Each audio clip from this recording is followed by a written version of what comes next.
আছে, সেখানে অনেক মানুষ উপস্থিত ছিলেন যারা চিহ্নিত করতে পারেন এই হামলাকারীরা কারা।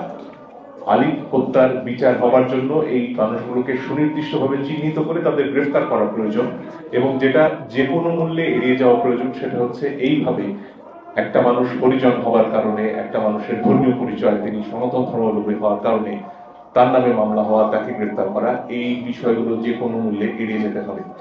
চট্টগ্রাম বারে সনাতন ধর্মাবলম্বী আইনজীবীদের যে অবদান, তাদের যে অবস্থান সেখানে, সেটা আমরা জানি। এই বারের অনেক আইনজীবী জুলাই অভ্যুত্থানে সরাসরি যুক্ত ছিলেন, আন্দোলনের মাঠে তারা ছিলেন, আহত হয়েছেন, তাদের অনেকের নামে এখানে মামলা হচ্ছে।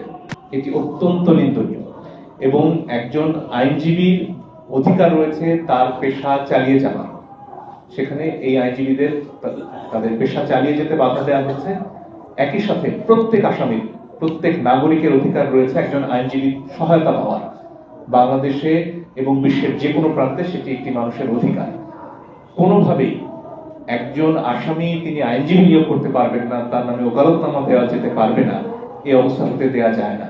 এবং সেটার জন্য একই সাথে যেমন সবার জায়গা থেকে আমাদের কথা বলা প্রয়োজন, সেই সাথে চট্টগ্রাম বারের যারা নেতৃত্বে আছেন, যে আইনজীবীরা, সেই বারের প্রেসিডেন্ট, সেক্রেটারি, তাদের একটা সক্রিয় ভূমিকা নেওয়া খুবই খুবই খুবই প্রয়োজন।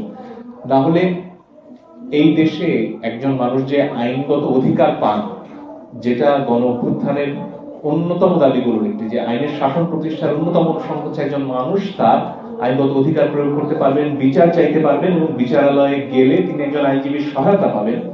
এই বিষয়গুলো বাধাগ্রস্ত হচ্ছে। এবং হয়তো আলিফের পরিবারের সাথে গণতান্ত্রিক অধিকার কমিটি যখন কথা বলছেন, এবং শুরু থেকেও তারা বারবার বলছেন তারা কোনো ধরনের সাম্প্রদায়িক সহিংসতা বিদ্বেষ চান না, তারা শুধুমাত্র চান তাদের পরমাত্মীয় আলিফের বাবা তার সন্তানের হত্যার বিচার চান, তার ভাইয়ের হত্যার বিচার চান।